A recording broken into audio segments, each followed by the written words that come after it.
आपण आज इथे नवीन धडा शिकणार आहोत. काल आपण सुरू केलेला एक धडा, तो आपण सिलेबस प्रमाणे आपण आपला आता 5वा धडा आपण सुरू करूया. तर त्याचं नाव आहे संभाव्यता. असं आपल्या 5व्या धड्याचं नाव आहे,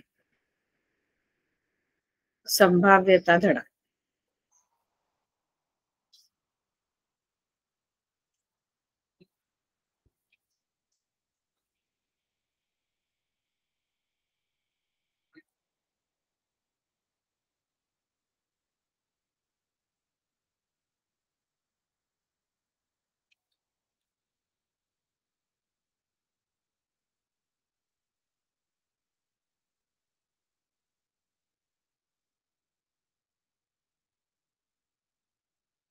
तर संभाव्यता जो धडा आहे याच्यामध्ये आपण काय करणार आहोत, तर संभाव्यता याची ओळख, संभाव्यता म्हणजे काय त्याची ओळख करून घेणार आहोत.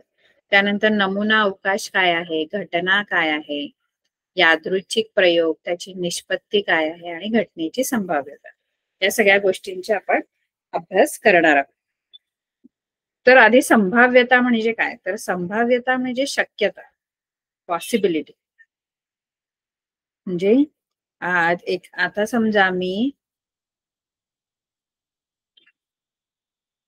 आता तुम्हाला समजा 1 ते 25 असे क्रमांक, 1 ते 25 असे नंबर लिहिलेल्या चिठ्ठ्या समजा तुम्हाला अशा ठेवलेल्या आहेत आणि तुम्हाला त्यातली एक चिठ्ठी उचलायला सांगितली. तर एक चिठ्ठी जी तुम्ही उचलणार, तर तुम्हाला काय बरं येण्याची संभाव्यता आहे, म्हणजे शक्यता आहे, कोणता अंक तुम्हाला येण्याची शक्यता आहे. आणि चिठ्ठी उचलणारे पहिले तुम्हीच आहात. 1 ते 25 अंक लिहिलेल्या चिठ्ठ्या आहेत आणि त्या चिठ्ठ्या अशा मी उडवल्या आणि त्याच्यातून तुम्हाला एक किंवा ठेवल्या एका बॉक्समध्ये आणि त्याच्यातून एक चिठ्ठी तुम्हाला उचलायची. तर त्या चिठ्ठीमध्ये काय येण्याची शक्यता, संभाव्यता आहे, काय बरं येऊ शकतो, तुम्हाला कोणता नंबर येऊ शकतो, तुम्ही जी चिठ्ठी उचलली त्याच्यामध्ये तुम्हाला कोणता क्रमांक मिळू शकतो, म्हणजे कोणता नंबर लिहिलेली चिठ्ठी तुम्हाला मिळेल. तर तुम्हाला 1 ते 25 अंक लिहिलेल्या जर चिठ्ठ्या असेल आणि त्याच्यातून एक चिठ्ठी जर काढायची आहे, तर त्याच्यामध्ये तुम्हाला 1 ते 25 यापैकी कोणताही अंक येऊ शकतो, म्हणजे त्याची संभाव्यता आहे. कुठल्याही अंकाची संभाव्यता सारखी आहे. तुम्हाला 1 पण येऊ शकतो, त्याची पण संभाव्यता तेवढीच आहे. 2 अंकाची पण संभाव्यता आहे. 3, 4, 1 ते 25 कोणताही अंक येऊ शकतो आणि त्यांची संभाव्यता ही सारखी आहे. प्रत्येक अंकाची संभाव्यता सारखी आहे, है ना. मग आपण संभाव्यता म्हणजे काय, तर कदाचित आपण असं आपण बोलतो, बहुतेक आजपासून पाऊस पडेल, महागाई वाढण्याचा संभव आहे.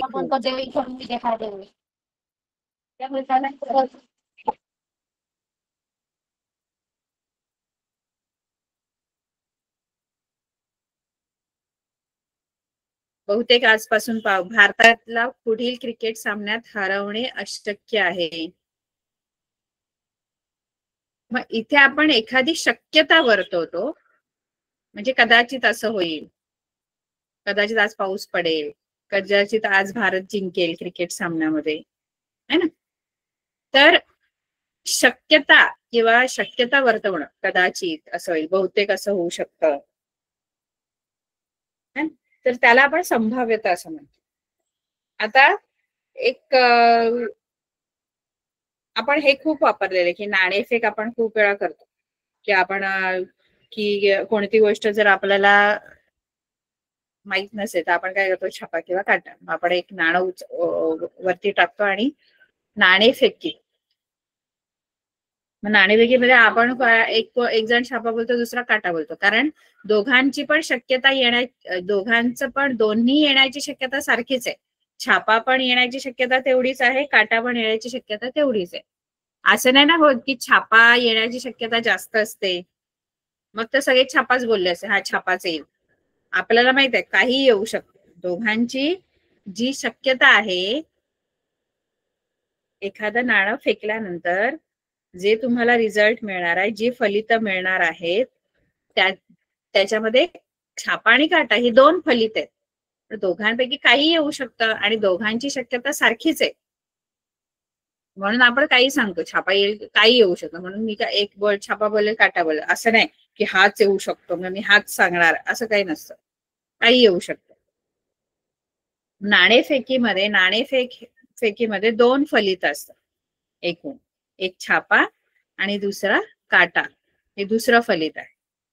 छापा आणि काटा अशी दोन फलित असतात.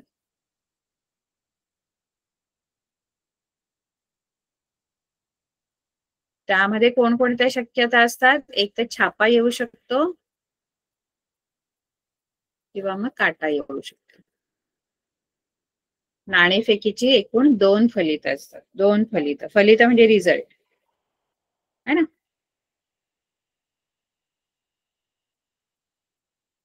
आता एक नाणे वर्गातील प्रत्येकाने एकदा फेकून पहा. म्हणजे एक एक नाणं प्रत्येकाने, तुमच्या वर्गात जेवढे जेवढी मुलं आहेत त्याच्यामध्ये प्रत्येकाने एक एकदाच, म्हणजे आता 20 मुलं आहेत तर 20 मुलांनी काय करायचंय, प्रत्येकाने नाणं फेकायचं आणि त्यांना काय मिळतंय, छापा मिळते की काटा. मग त्याप्रमाणे इथे विद्यार्थी संख्या लिहायची, म्हणजे जेवढ्या जेवढ्यांना छापा येते त्यांची संख्या इथे लिहायची, काटा ज्यांना ज्यांना आला त्यांची एकूण संख्या लिहायची. आता काय करायचं, आता दोन नाणी घ्यायची, दोन नाणी घ्यायची आणि दोन नाणी आपण फेकायची. आता दोन नाणी आपण एकाच वेळेला फेकली किंवा एक नाणं दोनदा फेकलं, म्हणजे काय, एक नाणं मी दोनदा फेकलं. आता मी समजा माझ्याकडे एक नाणं आहे आणि मला शिक्षकांनी सांगितलं की हे एक नाणं आहे ना तुझ्याकडे, हे एकदा नाही तर दोनदा फेक. तर मी पहिल्यांदा फेकलं, छापा आला, दुसऱ्यांदा फेकलं, छापा आला. म्हणजे माझं जे फलित आहे ते हे आहे HH. कारण मी पहिल्यांदा फेकलं तेव्हा पण छापा आला, दुसऱ्यांदा फेकलं तेव्हा पण छापा आला. पण माझ्या बाजूला माझी जी मैत्रीण आहे तिने पहिल्यांदा फेकलं त्या छापा आला, पण दुसऱ्यांदा जेव्हा तेच नाणं फेकलं तेव्हा काटा आला. मग तिचं जे फलित आहे ते HT. कारण आपण काय करतोय, आपण आता एक नाणं दोनदा फेकलेलं आहे. इथे जे आहे ते एक नाणं प्रत्येकाला एक एकदाच फेकायला सांगितलंय, की प्रत्येकाने एक एक वेळाच हे नाणं फेकायचं. त्यांना जसा पंडित जवाहरलाल नेहरू यांना जसा वारसा लाभलेला होता तसा वारसा त्यांना लाभलेला नव्हता. एका छोट्या खेड्यामध्ये वर्धा जिल्ह्यातील शिवडी या खेड्यामध्ये त्यांचा जन्म झाला 14 नोव्हेंबर 1947. चौथी पर्यंतच त्यांनी शिक्षण केलं आणि वयाच्या 12 वर्षी त्यांचं लग्न झाल्यानंतर काही दिवस ते आणि त्यांचा जन्म ज्या साठे परिवारामध्ये झाला होता ते साठे परिवार बुरासी होता. गावातल्या गायी वगैरे पकडायचं आणि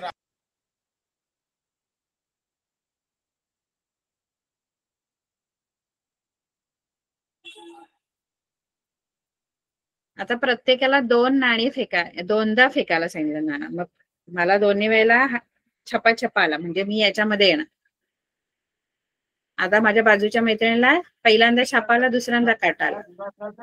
तिसरा कोणाला तरी असं पण येईल की पहिल्यावर काटा येईल, दुसऱ्यावर छापा येईल, चौथ्याला असं पण येईल की दोन्हीवर काटा येईल.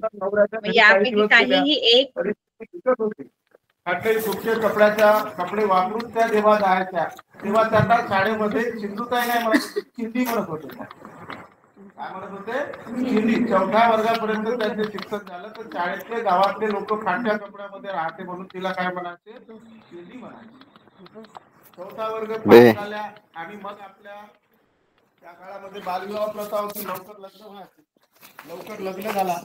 लग्न झाल्यानंतर त्यांना 18-19व्या वर्षी त्यांना दिवस गेल्याच्या नंतर जेव्हा पोटामध्ये बाळ होतं, ते बाळ असताना तिच्या नवऱ्यानं मारहाण करून हा माझा मुलगा नाही आहे म्हणून त्यांनी तिला, आपण जसं भगवतं म्हणतो नाही का, तशा प्रकारे त्या सिंधुताई सपकाळला भगवलं. आणि एक गमडेजी नावाचे माणूस होते, त्याने गावामध्ये किती प्रकारचे लोक राहतात, हौसे, नवसे, गवसे, टवसे असे गावामध्ये लोक राहतात. दारू पिणारा माणूस म्हणते अबे हे अशीच आहे बाई, ही तशीच आहे. गावावर त्या बाईची बेइज्जत केला आणि गावामध्ये बेइज्जत केल्यानंतर हा सर हो 2 बस घेऊन या ना, 2 बस पाठवतो म्हणत आहेत. हो तेवढं काय काढायचं.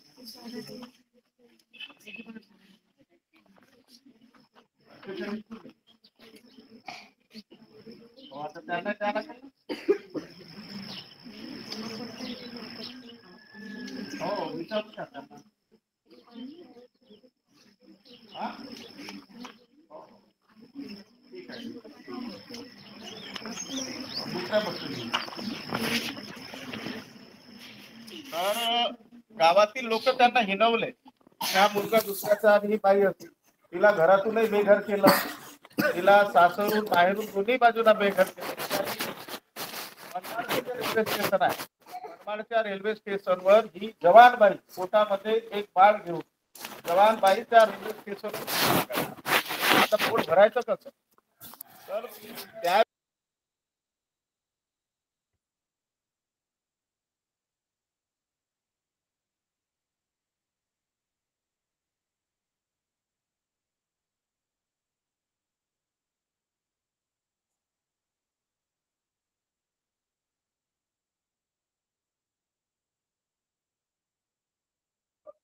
तर इथे आपल्याला संभाव्यता हा धडा आहे. संभाव्यतामध्ये आपण अशा प्रयोगांचा आपण अभ्यास करणार आहोत ज्यांच्याबद्दल आपण फक्त शक्यता वर्तवू शकतो की हे येऊ शकतं, संभाव्य आहे. संभाव्यता म्हणजे शक्यता, म्हणजे शक्यता फक्त वर्तवू शकतो, त्याच्याबद्दल खात्रीने आपल्याला सांगता येत नाही.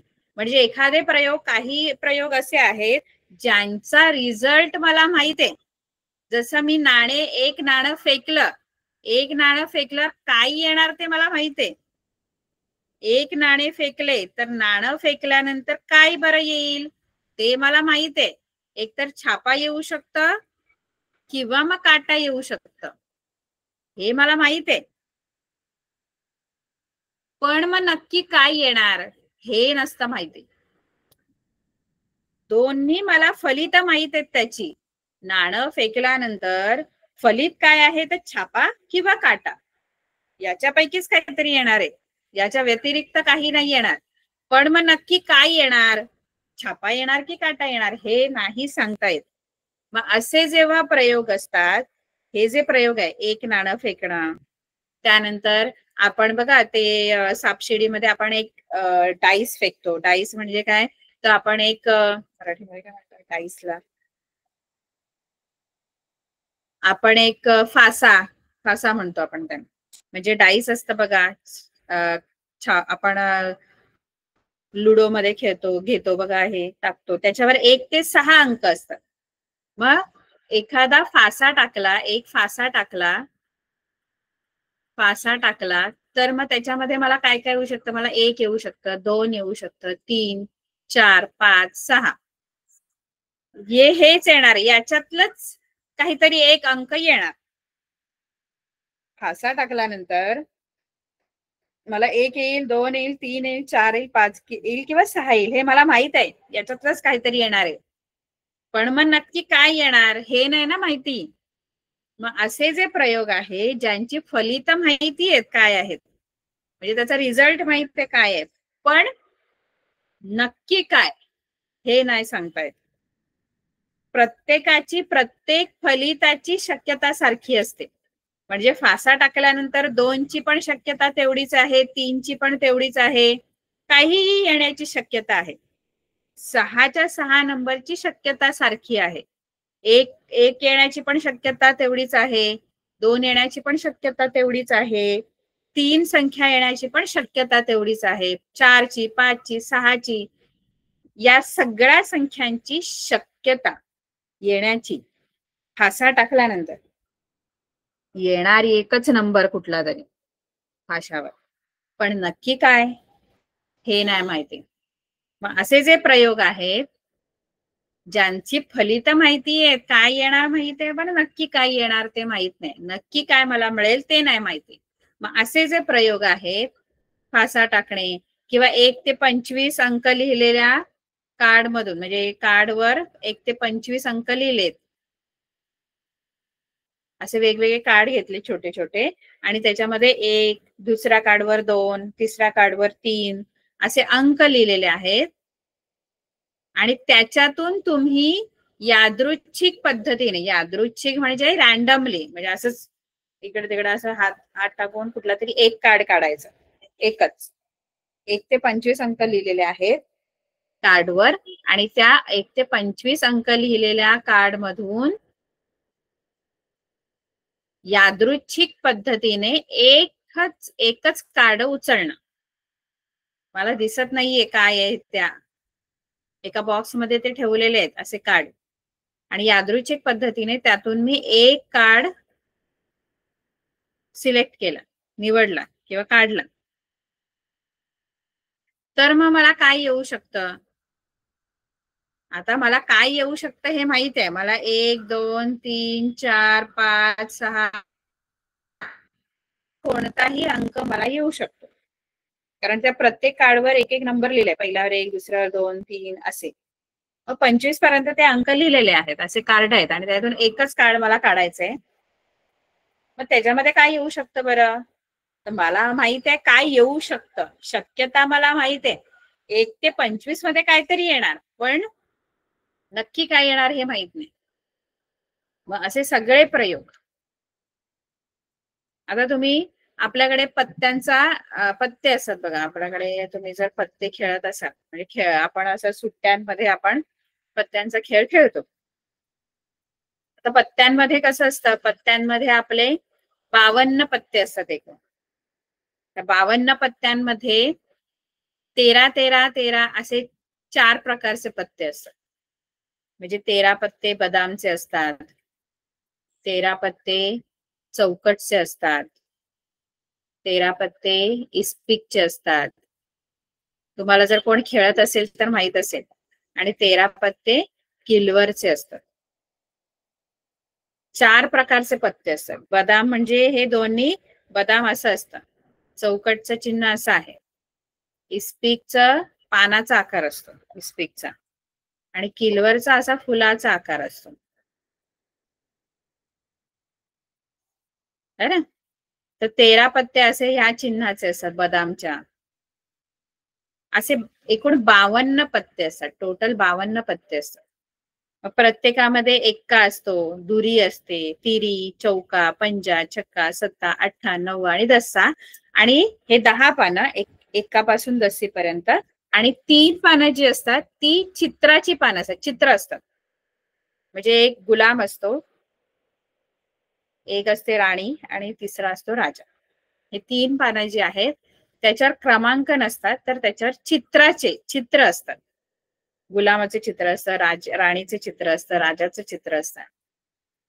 मग याच्यामध्ये अशी 13 पानं, 10 पानं नंबर लिहिलेले, आणि 3 पानं चित्राची पानं. इथे पण तसं 10 पानं नंबर लिहिलेले, पण हे आता हे असं चिन्ह असतं त्याच्यावर चौकटचं. इस्पिकवर असं चिन्ह, त्याच्यात पण 10 पानं जी आहेत ती नंबर लिहिलेली असतात, आणि 3 पानं चित्राची असतात. अशी मिळून एकूण 52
तर इथे 52 पत्ते असतात आणि या 52 पत्त्यांमधून एक पत्ता जर तुम्हाला यादृच्छिक पद्धतीने काढायचा आहे तर काय येणार ते मला माहित आहे. या 52 पैकीच काहीतरी पान येणार.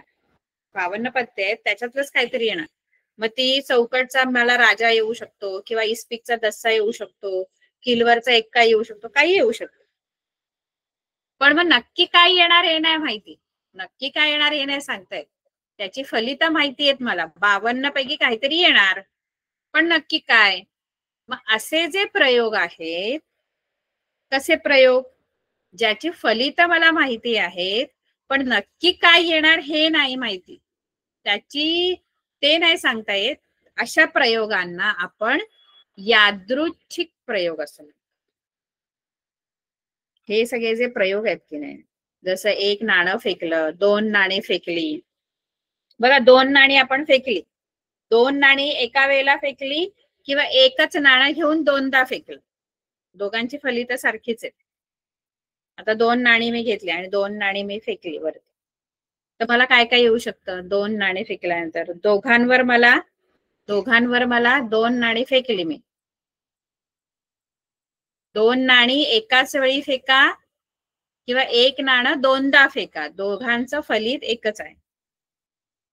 आता 2 नाणी माझ्याकडे आहेत आणि मी 2 नाणी फेकली, तर 2 नाण्यांवर मला दोघांवर पण असं मिळू शकतं. दोघांवर पण एच म्हणजे छापा, हेड हेड, दोघांवर पण छापा छापा मिळू शकतो. बरोबर आहे. 2 नाणी फेकली, याच्यावर पण छापा आला, याच्यावर पण छापा आला. एच एच एच एच म्हणजे हे पण येऊ शकतं. म्हणजे मला माहित आहे काय येऊ शकतं. एक तर एच एच येईल, म्हणजे पहिल्यावर छापा आणि दुसऱ्यावर पण छापा येऊ शकतो. किंवा मग हे पण येऊ शकतं एच टी, एच त्यावर काटा येऊ शकतो. किंवा टी एच, टी म्हणजे काटा, पहिल्यावर काटा दुसऱ्यावर छापा येऊ शकतो. किंवा मग दोन्हीवर काटा पण येऊ शकतो. मी नाणी टाकली, दोन्हीवर काटा येऊ शकतो, दोन्हीवर छापा येऊ शकतो, पहिल्यावर छापा दुसऱ्यावर काटा येऊ शकतो, पहिल्यावर काटा दुसऱ्यावर छापा. T H, T H, T म्हणजे काटा, एच म्हणजे छापा येऊ शकतं. या 4 पैकी काहीही मला येऊ शकतं. याच्यापैकीच येणार, पण नक्की काय येणार हे नाही सांगता येत. मग 2 नाणी फेकणं, 3 नाणी फेकणं, 3 नाणी घेतली किंवा एक नाणं 3दा फेकलं. मी एकदा फेकलं, छापा आला, दुसऱ्यांदा फेकलं,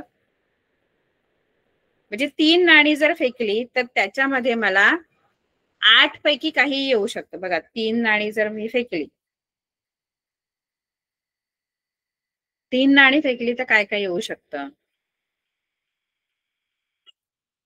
किंवा एक नाणं 3दा फेकलं, एक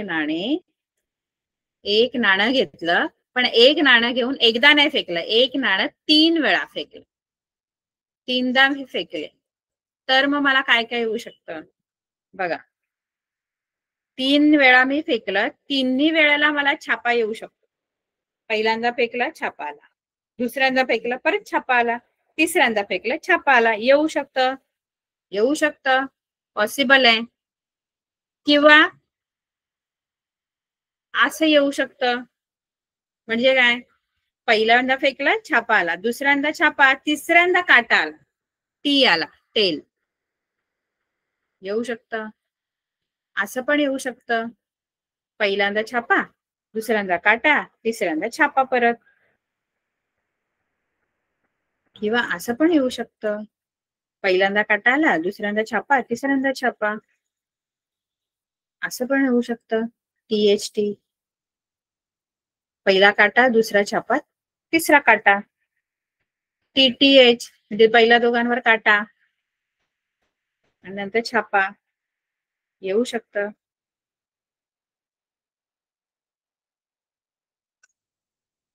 असं पण येऊ शकतं. HTT म्हणजे पहिला छापा, दुसऱ्या दोघांवर काटा. किंवा मग असं पण येऊ शकतं. TTT म्हणजे पहिला फेकला काटा आला, दुसऱ्यांदा पण काटा आला, तिसऱ्यांदा पण काटा आला, TTT येऊ शकतं.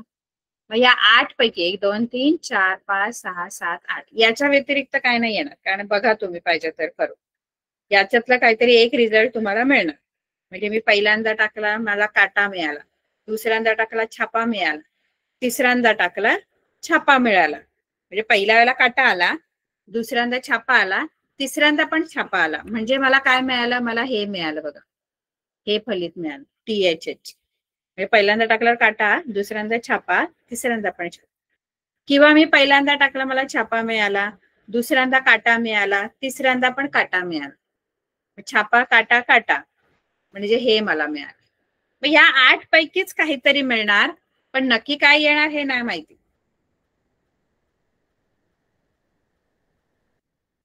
एक नाणं तीनदा फेकलं तर, एक नाणं तीनदा फेकलं किंवा 3 नाणी एकदा फेकली तर तुम्हाला येणारं फलित जे आहे ते हे 8 पैकी काहीही येऊ शकतं.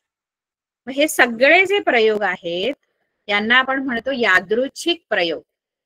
म्हणजे यादृच्छिक प्रयोग म्हणजे काय, तर अशा काही आपण प्रयोग करतो. प्रयोग म्हणजे काय, तर एक नाणं फेकणे हा प्रयोग आहे. मग हे जे काही प्रयोग आहेत यांच्यामध्ये मला फलित माहित असतात. काय येणार ते माहित असतं, पण नक्की काय येणार ते माहित नाही. मग अशा प्रयोगांना आपण यादृच्छिक प्रयोग असं म्हणतो. अशा प्रयोगांना आपण यादृच्छिक प्रयोग असं म्हणतो. बघा, ज्या प्रयोगात सर्व संभाव्य फलिते म्हणजे रिझल्ट काय येणार फलित अगोदरच माहित असतात, आपल्याला माहित असतं काय येणार, पण त्यांपैकी कोणत्याही फलिताबद्दल निश्चित आपण भाकीत करू शकत नाही. पण कुठलं येणार फलित याच्याबद्दल काय आपण नाही सांगू शकत, काही येऊ शकेल. जसं एक फासा टाकला, एक फासा टाकल्यावर काय येणार मला माहित आहे फलित 1 ते 6 मधलं येऊ शकतं, पण मग नक्की कोणतं फलित येणार याच्याबद्दल खात्रीने नाही सांगता येत. सर्व फलिते सत्य असण्याची शक्यता समान असते. सगळी फलितांची शक्यता सारखी आहे. 1 येण्याची पण तेवढीच शक्यता आहे, 2 येण्याची पण तेवढीच शक्यता आहे. असं नाही ना होत की नाही मला एकच येणार, 1 ची शक्यता जास्त आहे असं नाही सांगता येत. 2 ची पण तेवढी शक्यता आहे, 2 पण येऊ शकतं. 3 ची पण तेवढी शक्यता आहे, 4 ची पण आहे, 5 ची पण आहे, 6 ची पण आहे. म्हणजे सगळ्या फलितांची शक्यता सारखी असते. आणि अशा प्रयोगांना आपण यादृच्छिक प्रयोग असे आपण म्हणतो. हे सगळे यादृच्छिक प्रयोग आहेत, म्हणजे ज्याचे फलित मला माहित आहेत पण नक्की काय येणार ते माहित नाही. मग आपण असे बरेचसे यादृच्छिक प्रयोग मी तुम्हाला सांगितले. एक नाणं फेकलं, आपण यादृच्छिक प्रयोग आहे, एक नाणं फेकणे.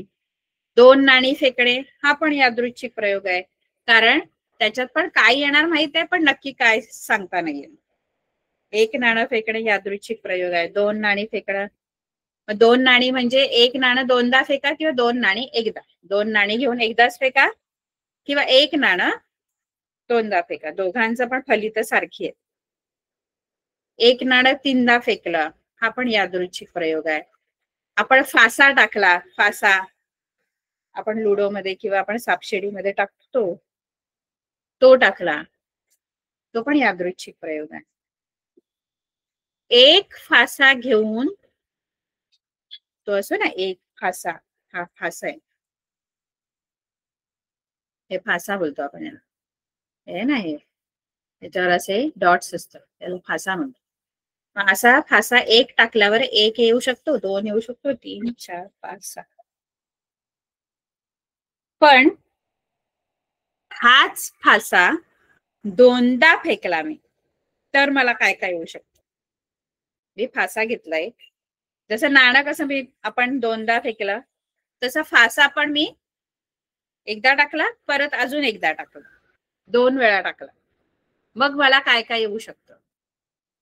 बघा, एक फासा दोनदा टाकला, मी पहिल्यांदा टाकला परत मी दुसऱ्यांदा टाकला, तर काय काय होऊ शकतं. तर मला एक फासा 2 वेळा फेकणे. मग याच्यामध्ये काय काय फलित येऊ शकतात? एक फासा 2 वेळा टाकला. मी आता समजा पहिल्यांदा टाकला, त्याच्यावर 1 आला, मी परत एकदा टाकला, परत 1 आला, मग 1 येऊ शकतो. म्हणजे पहिल्यांदा टाकला त्याच्यावर 1, दुसऱ्यांदा टाकला त्याच्यावर पण 1 आला. किंवा मग कसं येऊ शकतं, पहिला टाकला 1 आला, दुसऱ्यांदा टाकला तर 2 आला, मला येऊ शकतं. पहिल्यांदा टाकला तेव्हा 1 आला, दुसऱ्यांदा टाकला तेव्हा 3 येऊ शकतं. पहिल्यावर 1, दुसऱ्यावर 4 आलं. 1 5, 1 6, 1 7 येऊ शकतं ना, 1 7 पण. 1 7 येऊ शकतं का?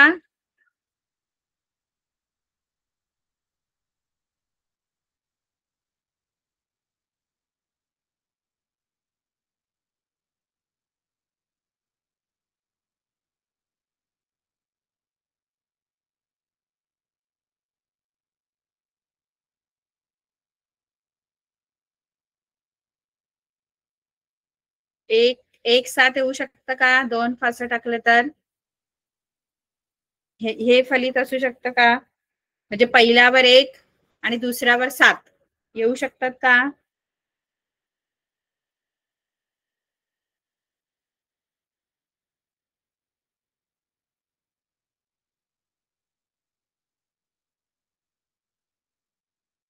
पहिल्यावर 1 आणि दुसऱ्यावर 7 असं फलित नाही येऊ शकत.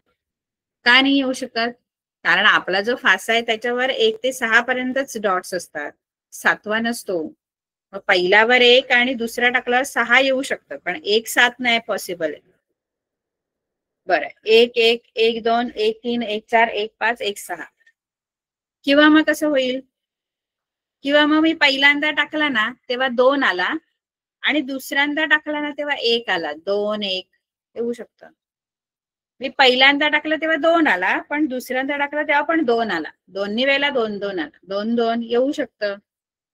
पहिल्यांदा 2 आला, 3 2 4 2 5 येऊ शकतं. पहिल्यांदा टाकला 2, दुसऱ्यांदा टाकला 5 आलं, 2 6. किंवा मग 3 पहिल्यांदा टाकला 3, दुसऱ्यांदा टाकला 1, 3 2 3 3 येऊ शकतात. 3 4 पहिल्यावर 3, दुसरा टाकला 4 आलं. हे सगळं पॉसिबल आहे. ही सगळी फलित आहेत. कशाची ही फलित आहेत? एक फासा 2 वेळा जेव्हा आपण फेकला किंवा टाकला, एक फासा 2दा टाकला किंवा 2 फासे एका सोबत टाकले, 2 फासे घेतले ते डाईस आणि टाकले मी एकाच वेळी. पहिल्यावर इकडच्यावर 1 1, दोन्हीवर 1 1 येऊ शकतो, किंवा याच्यावर 1 याच्यावर 2 येऊ शकतं. 3 6, त्यानंतर 4 1 4 2 4 3 4 4 हे सगळं येऊ शकतं. याच्यातलं काहीही येऊ शकतं. त्यात 5 1 5 2 5 3 हे पण येऊ शकतं. 5 1 5 2 5 3 5 4 5 5 5 6 येऊ शकतं. किंवा मग 6 1 6 2 6 3 6 4, म्हणजे पहिल्यावर 6 आलंय, दुसऱ्यावर 1, पहिल्यावर 6, दुसऱ्यावर 2, पहिल्यावर 6, दुसऱ्यावर 3, 6 5 आणि 6 6. याच्या पुढे नाही काय येणार का? कारण याच्या पुढे असं तर नाही येणार 7 1, हे तर पॉसिबल नाही. 7 कधी येत नाही डाईसवर, त्यामुळे 6 6 पर्यंत असे एकूण याच्यामध्ये 36 फलित आहेत. या 36 पैकी कोणतंही एक येऊ शकतं तुम्हाला. तुम्ही जेव्हा 2 फासे टाकता तेव्हा याच्यापैकी काहीही येऊ शकतं. हे याच्यातलंच येणार काहीतरी, पण नक्की काय येणार ते माहित नाही. मी समजा पहिल्यांदा टाकलं तर 4 आले आणि दुसऱ्यांदा टाकलं 5 आले, मग मला हे फलित मिळालं, हे मिळालं 4 5. पण तुमच्या मैत्रिणीने घेतला, तुमच्या मित्रांनी घेतला, तर त्याने पहिल्यांदा फासा टाकला 5 आले, दुसऱ्यांदा फासा टाकला 3 आलं, मग त्याला हे फलित मिळालं. कोणतेही मिळू शकतं याच्यामधलं. या सगळ्यांची शक्यता सारखी आहे, पण काय येणार ते नाही सांगताय. सगळ्याची शक्यता सारखी आहे, कुठलंही येऊ शकतं. ठामपणे आपण नाही सांगू शकत की याच्यातला कोणता आहे. हा सुद्धा प्रयोग जो आहे तो यादृच्छिक प्रयोग आहे. 2 फासे टाकले, 1 ते 25 नंबर क्रमांक लिहिलेल्या कार्ड मधून 1 कार्ड काढला, हा पण यादृच्छिक प्रयोग आहे. कारण 1 ते 25 पैकी काहीतरी येणार हे मला माहित आहे, पण नक्की काय येणार ते नाही माहिती.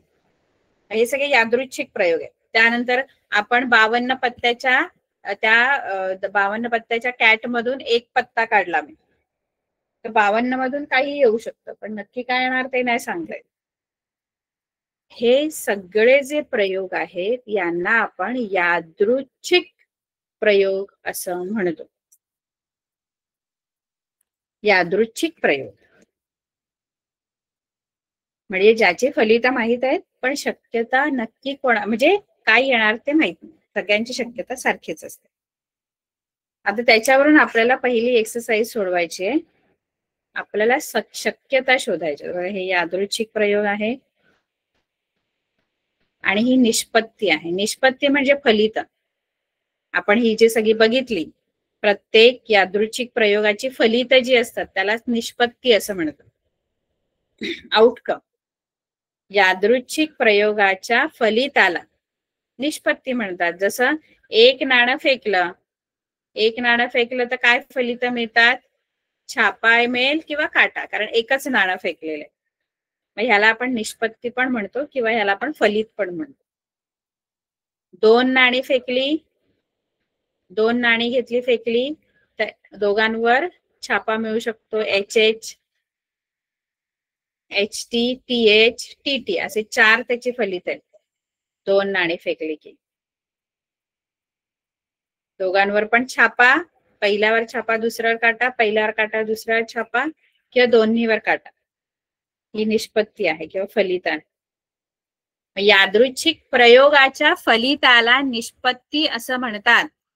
यादृच्छिक प्रयोगाची जी फलित आहेत, एखादा यादृच्छिक प्रयोग आपण केला, जसं मगाशी 2 फासे टाकले, तर 2 फासे टाकले तर आपल्याला 1 1 1 2 1 3 1 4 1 5 1 6 2 1 2 2 2 3 2 4 2 5 ही 36 फलित मिळाली. त्यालाच आपण निष्पत्ती पण म्हणतो. यादृच्छिक प्रयोगाच्या फलितालाच आपण निष्पत्ती असं म्हणतो.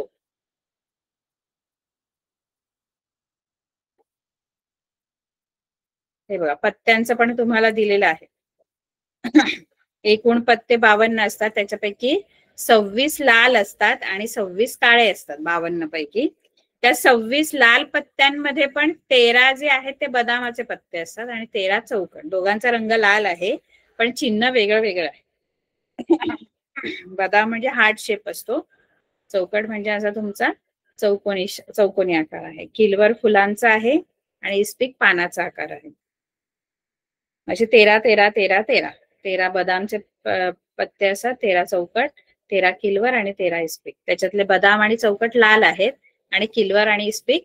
लक्षात ठेवा, हे शब्द बदाम चौकट हे दोन्ही लाल रंगाचे आहेत आणि किलवर आणि इस्पिक हे काळ्या रंगाचे आहेत. ठीक आहे. आणि याच्यामध्ये प्रत्येकामध्ये 13 13 पत्ते असतात आणि प्रत्येक संचामध्ये एक राजा असतो, राणी असतो, गुलाम, दस्सा, नववा, अठ्ठा, सत्ता, छक्का, पंजा, चौका, तिरी, दुरी आणि एक्का असे 13 पत्ते असतात. त्याच्यातले राजा, राणी, गुलाम हे चित्रयुक्त पत्ते असतात, चित्राचे असतात. त्याच्यावर राणीचं, राजाचं आणि गुलामाचं चित्र असतं. म्हणजे याचा अर्थ तुम्ही जर एक कॅट घेतला, म्हणजे तुमचा जो पत्त्यांचा एक सेट घेतला, तर त्याच्यामध्ये प्रत्येकामध्ये 3 3 हे चित्रयुक्त पत्ते असतात. प्रत्येकामध्ये बदाम मध्ये 3 पत्ते चित्राचे असणार, चौकट मध्ये म्हणजे बदामचा राजा, राणी, गुलाम हे चित्रयुक्त पत्ते, चौकटचे पण राजा, राणी, गुलाम हे चित्रयुक्त पत्ते, किलवर मध्ये पण राजा, राणी, गुलाम हे चित्रयुक्त पत्ते. असे प्रत्येकामध्ये 3 3 पत्ते हे चित्रयुक्त असतात आणि असे मिळून एकूण 12 पत्ते चित्रयुक्त असतात. 12 पत्त्यांवर चित्र असतं, कारण प्रत्येकामधले 3 3, बदामचे 3, मग त्याच्यामध्ये बदामचा गुलाम, बदामची राणी, बदामचा एक राजा. चौकट मध्ये पण 3, चौकटचा गुलाम, चौकटची राणी, चौकटचा राजा. किलवर मध्ये पण 3, असे एकूण चित्रयुक्त पत्ते 12 असतात. 3 1 3 3 3 3, म्हणजे एकूण 12 पत्ते हे चित्रयुक्त झाले.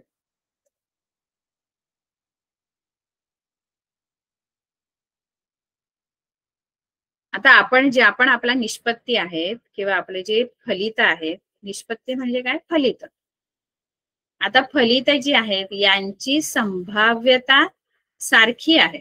म्हणजे एक फासा टाकल्यावर 1 2 3 4 5 6 यापैकी कोणताही अंक, कोणतीही संख्या मिळण्याची शक्यता समान असते. असं आपण काहीही ठामपणे नाही सांगू शकत की मला 4च येणार किंवा मला 2च येणार, असं नाही सांगता येत. या 6 पैकी कोणतंही निष्पत्ती, कोणतंही फलित मिळण्याची शक्यता सारखी असते. पॉसिबिलिटी सारखी आहे. कारण काही येऊ शकतं, सगळ्याची शक्यता सारखी सांगता येईल आपल्याला. असं नाही की हाच अंक येतो, हाच येणार, असं नाही. 1 ते 6 मध्ये काही येणार. मग त्यालाच आपण समसंभाव्य निष्पत्ती असं म्हणतो. समसंभाव्य निष्पत्ती म्हणजे काय? तर जेवढ्या पण निष्पत्ती आहेत त्या मिळण्याची शक्यता सारखी असते. आपण जर एक फासा फेकला तर फाशाच्या पृष्ठभागावर 1 2 3 4 5 6 यापैकी एक संख्या मिळण्याची शक्यता समान आहे. कुठलाही एक संख्या मिळण्याची शक्यता सारखीच आहे. म्हणून त्यांना आपण समसंभाव्य निष्पत्ती असं सुद्धा आपण त्यांना म्हणतो. समसंभाव्य, समान संभाव्यता असलेले, सारखी संभाव्यता असलेले, सारखी शक्यता असलेले, सगळ्यांची शक्यता सारखीच असते. आता याच्यामध्ये तर 2 फासे टाकले तर 36 निष्पत्ती आहेत. या यादृच्छिक प्रयोगावरच्या निष्पत्ती तर 36 आहेत. मग ह्या 36च्या 36 निष्पत्तींची संभाव्यता सारखी आहे. याच्यातलं काहीही येऊ शकतं. असं ठामपणे नाही आपल्याला की याची शक्यता आहे जास्त, असं नाही. प्रत्येकाची शक्यता तेवढीच आहे, प्रत्येकाची.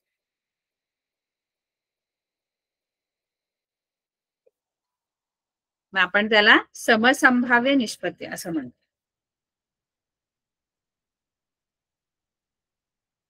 आता सराव संच 5.1 काय आहे बघा. हा, खालील प्रत्येक बाबतीत किती शक्यता आहेत, म्हणजे किती शक्यता असू शकते. जसं आता आपण एखादा यादृच्छिक प्रयोग केला तर त्याच्यात किती शक्यता, जसं मी आता समजा एखादं नाणं फेकलं तर त्याच्यात किती शक्यता आहेत. नाणं फेकलं तर, एक नाणं मी फेकलं तर त्याच्या शक्यता किती आहेत? 2 आहेत. छापा किंवा काटा, 2 शक्यता आहेत. 2. मी एक फासा टाकला, एक तो फासा टाकला की त्याची शक्यता किती आहे? त्याची किती शक्यता आहे? 6. 1 येऊ शकतो, 2 येऊ शकतो, 3 4 5 6, त्याच्या 6 शक्यता आहे. मी 1 ते 25 नंबर, 1 ते 25 अंक लिहिलेले कार्ड आहे. 1 2 असे क्रमांक लिहिले त्या कार्ड वरती, आणि त्याच्यातून मी एक कार्ड काढणार आहे. तर मला किती शक्यता मिळतात? किती शक्यता आहेत माझ्याकडे? तर माझ्याकडे आहेत 25 शक्यता. कारण मला त्या 25 मधलं काही येऊ शकतं. माझ्याकडे 4 रंगाचे माझ्याकडे चेंडू आहेत. एक लाल रंगाचा आहे, एक निळ्या रंगाचा आहे, एक हिरव्या रंगाचा आहे, एक पिवळ्या रंगाचा आहे. या 4 चेंडू मधून मी असा यादृच्छिक पद्धतीने एक चेंडू काढला. मग किती शक्यता आहेत? 4. 4 मधलं काही येऊ शकतं. 4 शक्यता आहेत. हिरवा येऊ शकतो, लाल, निळा, पिवळा, काही येऊ शकतं. 4 शक्यता माझ्याकडे. एक आठवडा आहे, आपला आठवडा असतो. आठवड्यामध्ये 7 दिवस असतात.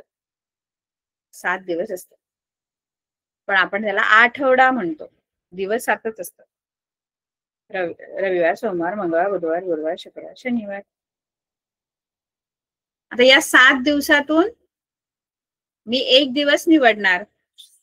कुठला तरी यादृच्छिक पद्धतीने एक दिवस निवडला या आठवड्यातील दिवसातून, मग मला काय किती शक्यता आहेत? माझ्याकडे किती शक्यता आहेत सांगा बघू. जर मला एका आठवड्यातील वार मी निवडला तर किती शक्यता मिळतात मला?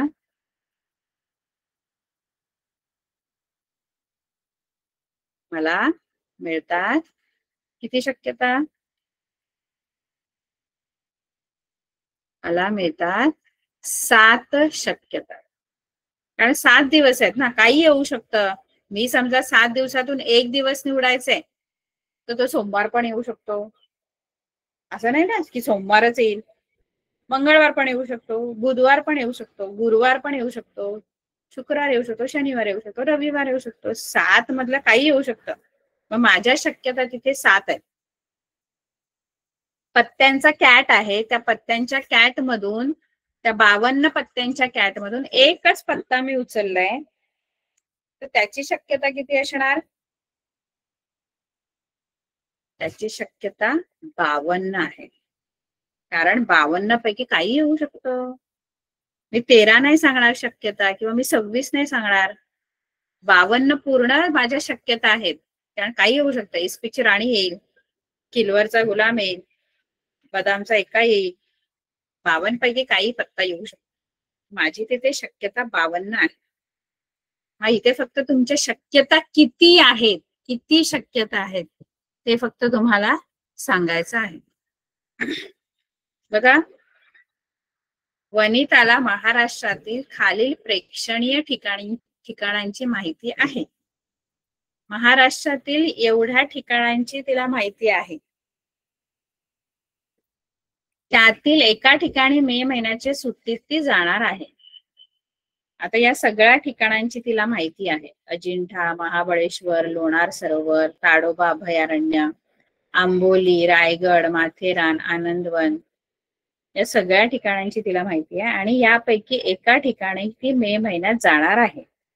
यापैकी कुठल्या तरी एका ठिकाणी ती जाणार आहे. मग तिच्याकडे किती शक्यता आहेत? शक्यता किती आहेत तिच्याकडे? किती ठिकाणी ती जाऊ शकते, किती शक्यता आहेत? ती गुजरात तर नाही जाणार, कारण तिला माहितच नाही, ते याच्यात दिलंच नाही लिस्ट मध्ये. मग किती बरे शक्यता आहेत तिच्या एका ठिकाणी जाण्याच्या? ती मग अजिंठ्याला पण जाऊ शकते, ती महाबळेश्वरला पण जाऊ शकते, ती लोणार सरोवरला पण, याच्यातल्या कुठल्याही एका ठिकाणी ती जाऊ शकते. म्हणजे मग किती शक्यता आहेत? तर ही ठिकाणं मोजावी लागते. 1 2 3 4 5 6 7 8 8 शक्यता आहेत. आणि 8 पैकी कुठल्या तरी एका ठिकाणी ती जाणार. मग त्या ते कुठलं पण असू शकतं. आंबोली असेल, रायगड असेल, माथेरान असेल. हिच्या शक्यता 8 आहेत. त्यानंतर एका आठवड्यातील वार यादृच्छिक पद्धतीने निवडायचा आहे. एक वार निवडायचा आपल्याला. एक आपण वार आठवड्यातला निवडायचा आहे. जसं मगाशी सांगितलं, आठवड्यामध्ये दिवस किती असतात? 7. कुठला पण एक दिवस निवडायचा म्हटल्यावर तो सोमवार असेल, मंगळवार असेल, बुधवार असेल, गुरुवार असेल, शुक्रवार, शनिवार, रविवार काही असू शकतं. म्हणजे त्याची शक्यता आहे 7. आणि 7 दिवस आहेत. पत्त्यांच्या कॅट मधून एक पत्ता, म्हणजे पूर्ण 52 पत्त्याचा कॅट आहे, त्याच्यातून एक पत्ता आपण यादृच्छिक पद्धतीने निवडायचा. मग त्याच्याबरोबर किती शक्यता असणार? त्याच्या शक्यता असणार 52. कारण 52 पैकी काही येऊ शकतं. आता प्रत्येक कार्डवर एक संख्या, याप्रमाणे 10 पासून 20 पर्यंतच्या संख्या लिहिलेल्या आहेत. आता 1 पासून नाही लिहिल्या, 10 पासून लिहिलेल्या आहेत. म्हणजे एका कार्डवर 10 लिहिली आहे. 11 12 13 14 15 16 17 18 19 20 असे 11 कार्ड आहेत. 10 पासून 20 पर्यंत अशा संख्या लिहिलेल्या. 10 लिहिलेले कार्ड आहे, 11 12 13 20 पर्यंत. मग 20 पर्यंत, 10 पासून 20 पर्यंत 11 संख्या होतात. 10 11 12 13 14 15 16 17 18 19 20 11 संख्या होतात. मग या 11 पैकी मला काही येऊ शकतं. 1 ते 9 नाहीयेत संख्या, 10 पासून सुरू आहे. मग मला 1 ते 9 नाही येणार काय? 9, 8 अशा संख्या नाही येणार, कारण त्या नाहीच आहेत कार्डावर लिहिलेल्या. कार्डावर 10 पासून लिहिलेलं आहे. मग मला 10 येऊ शकतं, मला 13 येऊ शकतं, मला 15 येऊ शकतं, 18 येऊ शकतं, 20 येऊ शकतं. म्हणजे किती शक्यता आहेत माझ्याकडे? याच्या 11 शक्यता आहेत. 11 कार्ड आहेत ना, मग 11 पैकी काही येऊ शकतं. 11 कार्ड म्हणजे अंक 10 ते 20 लिहिले आहेत, पण एकूण कार्ड 11 आहेत, त्याच्यापैकी काही येऊ शकतं. मग अशा शक्यता आहेत. तर हे आपला हा सराव संच आपल्याला सोडवायचा आहे 5.1. कारण त्याच्यामध्ये फक्त आपल्याला शक्यता लिहायच्या आहेत की या प्रयोगाच्या किती शक्यता असतील. 52 पत्त्यांच्या कॅट मधून एक पत्ता आपण यादृच्छिक पद्धतीने काढला, मग आपल्याला किती शक्यता मिळते? तर 52. ठीक आहे. आता हे एक्सरसाइज पहिली तर खूप सोपी आहे, याच्यामध्ये फक्त शक्यता लिहायच्या. पूर्ण धडाच हा सोपा आहे.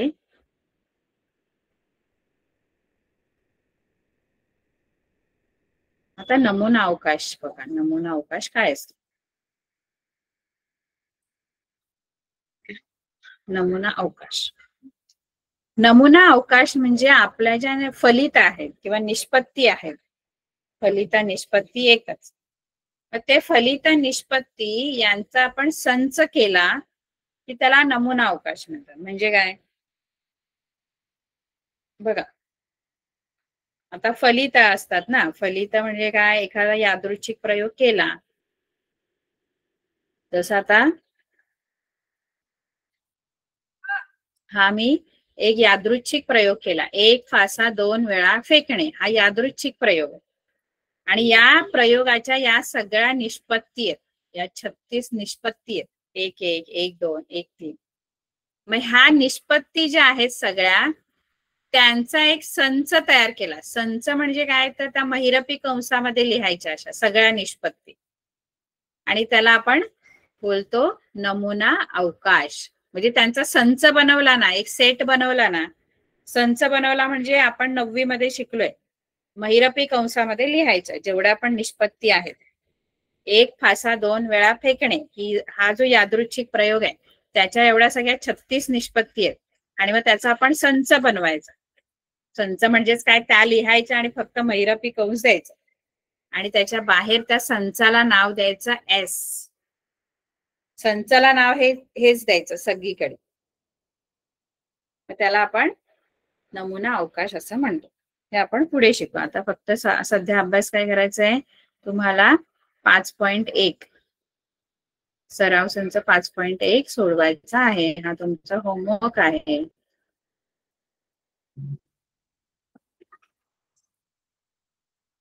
सराव संच 5.1 सोडवणे.